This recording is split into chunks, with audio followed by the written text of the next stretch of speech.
Hello friends, ಎಲ್ಲರೂ ಹೇಗಿದ್ದೀರಾ? Welcome back to my channel. ಇವತ್ತಿನ ವಿಡಿಯೋ ಮೂಲಕ ನಾನು ನಿಮಗೆ ತುಂಬ ಡಿಫ್ರೆಂಟ್ ಆದಂತಹ ರೆಸಿಪಿನ ತೋರಿಸ್ಕೊಡ್ತಾ ಇದ್ದೀನಿ.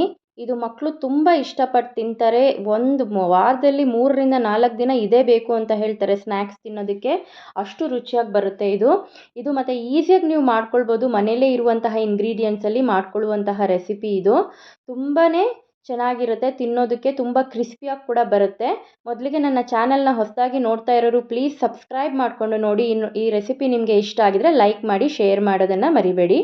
ಬನ್ನಿ ಹೇಗೆ ಮಾಡೋದು ಅಂತ ನೋಡ್ಕೊಳ್ಳೋಣ. ಮೊದಲಿಗೆ ನಾನಿಲ್ಲಿ ಒಂದು ಬಾಣಲೆಯನ್ನು ತೊಗೊಂಡಿದ್ದೀನಿ. ಇದಕ್ಕೆ ನಾನು 1 ಕಪ್ ಆಗುವಷ್ಟು ನೀರನ್ನು ತೊಗೊಂಡಿದ್ದೀನಿ. ಅದಕ್ಕೆ 1 ಚಿಟಿಕೆ ಆಗುವಷ್ಟು ಉಪ್ಪನ್ನು ಮತ್ತು ಒಂದು ಅರ್ಧ ಟೀ ಸ್ಪೂನ್ ಆಗುವಷ್ಟು ಎಣ್ಣೆನ ಸೇರಿಸ್ಕೊಳ್ತಾ ಇದ್ದೀನಿ. ಮತ್ತು 1 ಟೀ ಸ್ಪೂನ್ ಆಗುವಷ್ಟು ಅಜ್ವೈನ್ನ ಸೇರಿಸ್ಕೊಳ್ತಾ ಇದ್ದೀನಿ, ಓಂ ಕಾಳನ್ನು.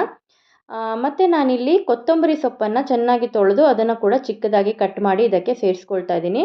ಇಷ್ಟು ಹಾಕಿದ ನಂತರ ಇದು ನೀರು ಚೆನ್ನಾಗಿ ಕುದಿ ಬರಬೇಕು. ಹೇಗೆ ನಾವು ಉಪ್ಪಿಟ್ಟು ಮಾಡಬೇಕಾದ್ರೆ ಕುದಿ ಬರುತ್ತಲ್ವ, ಅದೇ ರೀತಿಯಾಗಿ ಒಂದು ಕುದಿ ನೀರು ಬರಬೇಕಾಗತ್ತೆ. ಈಗ ನಾನಿಲ್ಲಿ 1 ಕಪ್ಪಿನ ಅಳತೆಯಲ್ಲೇ ತೋರಿಸ್ತಾ ಇದ್ದೀನಿ. 1 ಕಪ್ ನೀರಿಗೆ 1 ಕಪ್ ಆಗುವಷ್ಟು ನಾನು ಚಿರೋಟಿ ರವೆಯನ್ನು ತೊಗೊಂಡಿದ್ದೀನಿ. ಚಿರೋಟಿ ರವೆಯಲ್ಲಿ ಇದನ್ನು ಮಾಡೋದ್ರಿಂದ ನಿಮಗೆ ತುಂಬ ಚೆನ್ನಾಗಿ ಬರುತ್ತೆ. ಚಿರೋಟಿ ರವೆ ಇಲ್ಲ ಅಂತ ಹೇಳಿದ್ರೆ ನೀವು ಉಪ್ಪಿಟ್ಟು ರವೆ ಕೂಡ ಮಿಕ್ಸಿನಲ್ಲಿ ಒಂದು ಸಲ ರುಬ್ಬಿಟ್ಟು ಅದರಲ್ಲಿ ಕೂಡ ನೀವು ಮಾಡ್ಕೊಳ್ಬೋದು. ನೋಡಿ, ಈ ರೀತಿಯಾಗಿ ನೀವು ಮಿಕ್ಸ್ ಮಾಡ್ಕೊಳ್ಬೇಕು ನೀರಲ್ಲಿ. 1 ಕಪ್ ನೀರಿಗೆ 1 ಕಪ್ ರವೆ ಹಾಕಿದ್ರೆ ನಿಮಗೆ ಪರ್ಫೆಕ್ಟಾಗಿ ಬರುತ್ತೆ ಇದು. ಯಾವುದೇ ರೀತಿಯಾದಂತಹ ಗಂಟಾಗದೇ ಇರೋ ಥರ ನೀವು ಇದನ್ನು ಕಲಿಸ್ಕೊಬೇಕು. ಬೇಕಂದರೆ ಲೋ ಫ್ಲೇಮಲ್ಲಿ ಕೂಡ ಇಟ್ಕೋಬೋದು, ಇಲ್ಲಾಂದರೆ ಆಫ್ ಮಾಡಿ ಕೂಡ ನೀವು ಕಲಿಸ್ಕೊಬೋದು. ಇದನ್ನು ಒಂದು 10 ನಿಮಿಷ ನಾವು ಈ ಥರ ಇಟ್ಕೊಳ್ಳೋಣ. ಇವಾಗ ಚೆನ್ನಾಗಿದು 10 ನಿಮಿಷದ ನಂತರ ನಾನಿವಾಗ ಸ್ವಲ್ಪ ತಣ್ಣಗಾಗಿದೆ, ಮುಟ್ಬೋದು. ಈಗ ನಾನು ಇದನ್ನು ನಾದ್ಕೋತಾ ಇದ್ದೀನಿ. ನೀವು ಇದನ್ನು ಎಷ್ಟು ಚೆನ್ನಾಗಿ ಸಾಫ್ಟಾಗಿ ಗಟ್ಟಿಯಾಗಿ ನಾದ್ಕೊಳ್ತೀರಾ ಅಷ್ಟೇ ಚೆನ್ನಾಗಿ ನಿಮಗೆ ಸ್ನ್ಯಾಕ್ಸು ಬರುತ್ತೆ. ಇದರಲ್ಲೇ ಇರೋದು ಒಂದು ಟಿಪ್ಸು. ಇದನ್ನು ನೀವು ಆದಷ್ಟು ಚೆನ್ನಾಗಿ ನೀವು ನಾದ್ಕೋಬೇಕಾಗತ್ತೆ. ಒಂದು 5ರಿಂದ 10 ನಿಮಿಷ ನಾದ್ಕೊಂಡ್ರೆ ತುಂಬಾ ಚೆನ್ನಾಗಿರುತ್ತೆ ಇದು.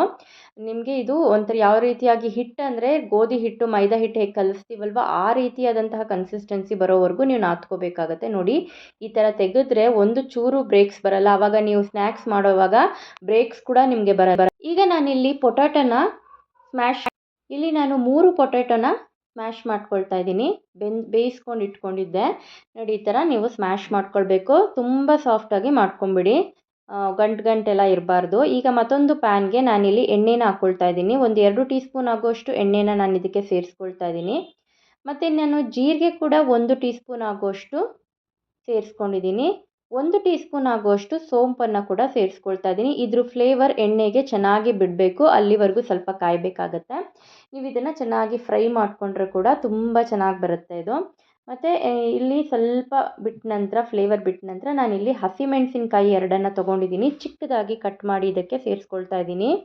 ಮತ್ತು ನಾನಿಲ್ಲಿ ಏನು ಸ್ಮ್ಯಾಶ್ ಮಾಡಿ ಇಟ್ಕೊಂಡಿದ್ದೀನಲ್ವ ಆಲೂಗಡ್ಡೆನ, ಅದನ್ನು ಕೂಡ ಇದಕ್ಕೆ ಸೇರಿಸ್ಕೊಳ್ತಾ ಇದ್ದೀನಿ. ಇದನ್ನು ಕೂಡ ನೀವು ಚೆನ್ನಾಗಿ ಮಿಕ್ಸ್ ಮಾಡ್ಕೊಳ್ಬೇಕು.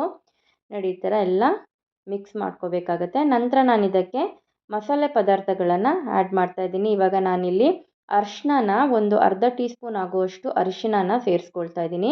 ಮತ್ತು ಒಂದು ಟೀ ಸ್ಪೂನ್ ಆಗುವಷ್ಟು ರೆಡ್ ಚಿಲ್ಲಿ ಪೌಡರನ್ನು ಕೂಡ ಸೇರಿಸ್ಕೊಳ್ತಾ ಇದ್ದೀನಿ. ನೀವು ರೆಡ್ ಚಿಲ್ಲಿ ಪೌಡರ್ ಬದಲು ಹಸಿಮೆಣಸಿನ್ಕಾಯಿ ಜಾಸ್ತಿ ಹಾಕ್ಕೊಳ್ತೀನಿ ಅನ್ನೋದಾದರೆ ಪರವಾಗಿಲ್ಲ, ಇಲ್ಲಾಂದರೆ ಸ್ವಲ್ಪ ರೆಡ್ ಚಿಲ್ಲಿ ಪೌಡರನ್ನ ಸೇರಿಸ್ಕೊಳ್ಳಿ. ಮತ್ತು ನಾನು ಧನಿಯಾ ಪೌಡ್ರನ್ನ ಸೇರಿಸ್ಕೊಳ್ತಾ ಇದ್ದೀನಿ. ಮತ್ತು ಚಾಟ್ ಮಸಾಲ ಅಥವಾ ಆಮ್ಚೂರ್ ಮಸಾಲ ಇದ್ದರೆ ಕೂಡ ನೀವು ಸೇರಿಸ್ಕೋಬೋದು, ಚೆನ್ನಾಗಿರುತ್ತೆ ಫ್ಲೇವರು. ಮತ್ತು ನಾನಿಲ್ಲಿ ಒಂದು ಅರ್ಧ ಟೀ ಸ್ಪೂನ್ ಆಗುವಷ್ಟು ಉಪ್ಪು ಮತ್ತು ಕೊತ್ತಂಬರಿ ಸೊಪ್ಪನ್ನು ಕೂಡ ಅರ್ಧ ಸೇರಿಸ್ಕೊಂಡು ಇದನ್ನು ಚೆನ್ನಾಗಿ ಇವಾಗ ಮಿಕ್ಸ್ ಮಾಡ್ಕೊಳ್ತಾ ಇದ್ದೀನಿ. ಎಲ್ಲ ಕಡೆ ಇದು ಮಿಕ್ಸ್ ಆಗೋವರೆಗೂ ನಾವು ಇದನ್ನು ಮಿಕ್ಸ್ ಮಾಡ್ಕೊಳ್ಬೇಕು. ಇದೇನು ಜಾಸ್ತಿ ಹೊತ್ತು ಬೇಯಿಸೋದು ಬೇಕಾಗಲ್ಲ. ಮಿಕ್ಸ್ ಮಾಡಿಕೊಂಡು ಒಂದು 2 ನಿಮಿಷ ಬೆಂದರೆ ಇದು ಸಾಕಾಗುತ್ತೆ. ನೋಡಿ, ಈ ರೀತಿಯಾಗಿ ಇದನ್ನು ಮಿಕ್ಸ್ ಮಾಡ್ಕೊಳ್ಬೇಕು. ಯಾಕೆ ಆಲೂಗಡ್ಡೆ ಪಲ್ಯ ನಾವು ಮಾಡ್ಕೊಳ್ತೀವಲ್ವ ಅದೇ ಥರ ಸ್ಟಫಿಂಗ್ನ ನೀವು ರೆಡಿ ಮಾಡ್ಕೊಳ್ಬೇಕಾಗತ್ತೆ. ನೋಡಿ, ಇವಾಗ 2 ನಿಮಿಷ ಆಗಿದೆ. ಚೆನ್ನಾಗಿ ಇವಾಗಿದು ತಣ್ಣಗೂ ಆಗಿದೆ. ಇವಾಗ ಪರವಾಗಿಲ್ಲ, ಮುಟ್ಬೋದು.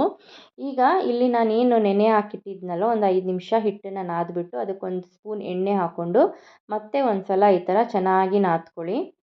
ನೋಡಿ, ಆ ಥರ ಸಾಫ್ಟಾಗಿ ನಿಮಗೆ ಗೋಧಿ ಹಿಟ್ಟು ಕಲಿಸಿದ್ದೀವಿ, ಮೈದಾ ಹಿಟ್ಟು ಕಲಿಸಿದ್ವಿ ಅನ್ನಿಸ್ಬೇಕು, ಅಷ್ಟು ಚೆನ್ನಾಗಿ ಬಂದಿದೆ ನೋಡಿ ಹಿಟ್ಟು. ಇವಾಗ ನಿಮಗೆ ಈ ಥರ ನೀವು ಕಲಿಸ್ಕೊಳ್ಳೋದ್ರಿಂದ ನಿಮಗೆ ಸ್ನ್ಯಾಕ್ಸ್ನಲ್ಲಿ ಯಾವ ಥರ ರೀತಿಯಾದಂತಹ ಬ್ರೇಕ್ಸ್ ಕೂಡ ಬರೋದಿಲ್ಲ. ನೋಡಿ, ಇವಾಗ ನೀವು ಇದನ್ನು ಚೆನ್ನಾಗಿ 1-2 ನಿಮಿಷ ನಾದ್ಕೊಂಡು ಎಣ್ಣೆ ಮುಟ್ಟಿಸ್ಕೊಂಡು ನೀವು ಇದನ್ನು ಚಿಕ್ಕ ಬಾಲಾಗಿ ಮಾಡಿಟ್ಕೋಬೇಕು. ನಾವು ಯಾವ ರೀತಿಯಾಗಿ ಸ್ನ್ಯಾಕ್ಸು ಎಷ್ಟು ದೊಡ್ಡದಾಗಿ ಮಾಡ್ಕೋತೀವಿ ಅದೇ ರೀತಿಯಾದಂತಹ ಚಿಕ್ಕ ಚಿಕ್ಕ ಬಾಲ್ನ ನೀವು ರೆಡಿ ಮಾಡ್ಕೊಳ್ಬೇಕಾಗತ್ತೆ. ನಾನಿಲ್ಲಿ ಒಂದು ಮಾಡಿ ತೋರಿಸ್ತಾ ಇದ್ದೀನಿ ಮತ್ತು ಎಲ್ಲದನ್ನು ನಾನು ಒಟ್ಟಿಗೆ ಮಾಡಿಟ್ಕೋತಾ ಇದ್ದೀನಿ. ಒಂದೇ ಸಲ ಮಾಡಿಟ್ಕೊಳ್ಳೋದ್ರಿಂದ ನಿಮಗೆ ಮಾಡ್ಕೊಳ್ಳೋದಕ್ಕೂ ತುಂಬ ಈಸಿ ಆಗುತ್ತೆ. ಹಾಗಾಗಿ ನಾನಿಲ್ಲಿ ಮಾಡಿಟ್ಕೋತಾ ಇದ್ದೀನಿ. ನಿಮಗೆ ತುಂಬ ಇದರಿಂದ 1 ಕಪ್ಪು ರವೆನಲ್ಲೇ ನಿಮಗೆ ಒಂದು 10-15 ಸ್ನ್ಯಾಕ್ಸ್ ರೆಡಿ ಆಗಿಬಿಡುತ್ತೆ ಈಸಿಯಾಗಿ. ನೋಡಿ ಇವಾಗ ನಾನು ಇಲ್ಲಿ ಅಕ್ಕಿ ಹಿಟ್ಟನ್ನು ಸ್ವಲ್ಪ ಮುಟ್ಟಿಸ್ಕೊಂಡು ಇವಾಗ ನಾದ್ಕೋತಾ ಇದ್ದೀನಿ ಚೆನ್ನಾಗಿ. ನೋಡಿ ಎಲ್ಲಿ ಕೂಡ ಬ್ರೇಕ್ಸ್ ಬರ್ತಾಯಿಲ್ಲ, ಎಷ್ಟು ಸಾಫ್ಟಾಗಿ ಚೆನ್ನಾಗಿ ಬರ್ತಾಯಿದೆ ಅಂತ. ತುಂಬ ಚೆನ್ನಾಗಿ ಬರ್ತಾಯಿದೆ ನೋಡಿ. ಈ ಥರ ನೀವು ರೌಂಡ್ಗೆ ಒಂದು ಸಲ ನಾದ್ಕೋಬೇಕು. ಸ್ವಲ್ಪ ನಿಮ್ಗೆ ಯಾವ ಸೈಜ್ ಬೇಕೋ ಆ ಸೈಜು ನೀವು ನಾದ್ಕೋಬೇಕಾಗತ್ತೆ.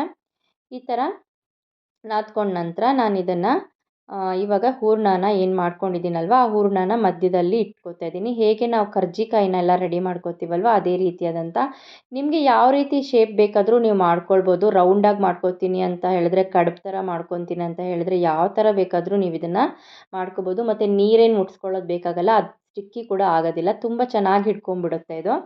ಎಣ್ಣೆ ಚೆನ್ನಾಗಿ ಕಾದಿದೆ ಇವಾಗ. ಕಾದಿದ ನಂತರ ನೀವು ಇದನ್ನು ಬಿಟ್ಕೋಬೇಕಾಗತ್ತೆ. ತುಂಬ ಚೆನ್ನಾಗಿ ಕಾದ ನಂತರನೇ ಇದನ್ನು ಬಿಟ್ಕೊಳ್ಳಿ. ಆವಾಗ ಎಣ್ಣೆ ಕೂಡ ಚೆನ್ನಾಗಿ ಕುಡಿಯಲ್ಲ, ಇದು ತುಂಬ ಚೆನ್ನಾಗಿ ಬರುತ್ತೆ, ಹೀರ್ಕೊಳ್ಳಲ್ಲ ಜಾಸ್ತಿ ಎಣ್ಣೆ ಕೂಡ. ಈಗ ನೋಡಿ ಒಂದು 2-3 ನಿಮಿಷ ಒಂದು ಕಡೆ ಬೆಂದ ನಂತರ ಸ್ವಲ್ಪ ಕಲರ್ ಚೇಂಜ್ ಆಗಿದ್ದು ನಿಮ್ಗೆ ಗೊತ್ತಾಗುತ್ತೆ. ಕಲರ್ ಚೇಂಜ್ ಆಗಿದ ನಂತರ ಮತ್ತೊಂದು ಕಡೆ ತಿರ್ಸಾಕೊಳ್ಳಿ. ಎಲ್ಲ ಕಡೆ ಚೆನ್ನಾಗಿ ಬೆಂದ ನಂತರ ನಾವು ಇದನ್ನು ತೆಗೆದಿಟ್ಕೊಳ್ಳೋಣ. ಒಂದು ಸ್ವಲ್ಪ ನಿಮಗೆ ಒಂದು ಲೈಟ್ ಬ್ರೌನ್ ಆಗುತ್ತೆ, ಆವಾಗ ಕಲರ್ ನೋಡಿ ಇವಾಗ ಕಲರ್ ಚೇಂಜ್ ಆಗಿದೆ. ಈಗ ನಾವು ಇದನ್ನು ತೆಗೆದು ಇಟ್ಕೋಬೋದು. ಈಗ ಎಷ್ಟು ಪ್ಲೇಟ್ ತುಂಬ ಸ್ನ್ಯಾಕ್ಸ್ ರೆಡಿಯಾಗಿದೆ. ಈ ರೆಸಿಪಿ ಇಷ್ಟ ಆಗಿದರೆ ಲೈಕ್ ಮಾಡಿ.